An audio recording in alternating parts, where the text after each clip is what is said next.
అదిగో రావణ అక్కడ చూడు, అదిగో పక్కన కనపడుతున్నటువంటి వాడు సుగ్రీవుడు. ఆయన అక్కడ అరుస్తుంటే ఇక్కడ లంకాపట్టణంలో ఉన్న అంతఃపురాల యొక్క ప్రాసాదములు గోపురములు కదులుతున్నాయి. ఆయన బలపరాక్రమముల ముందు ఎవ్వరూ నిలబడలేరు. ఆయన పక్కన ఉన్నవాడు నల్లటి నీలమైనటువంటి శరీరంతో మిరిసిపోతున్నాడే, పద్మాల లాంటి కన్నులున్నాయే, ఎడమ చేత్తో కోదండం పట్టుకున్నాడే, వెనక అక్షయబాణ తూణీరములు కట్టుకున్నాడే, ఆయన పేరే రాముడు. ఆయనే జనస్థానంలో 14,000 మంది రాక్షసుల్ని ఒక్కడే కొట్టాడు రావణ. ఆ రాముడి ఇవాళ వచ్చేశాడు లంకాపట్టణం మీదకి. ఇంకా నువ్వేమి యుద్ధం చేస్తావో ఆలోచించుకో.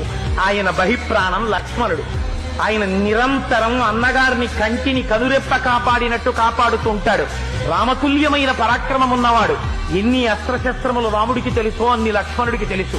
వాళ్ళ కోదండము నుండి ఆ బాణములు వినిర్ముక్తమైతే కాపాడగలిగిన వాడు వేరొకడు ఉండడు.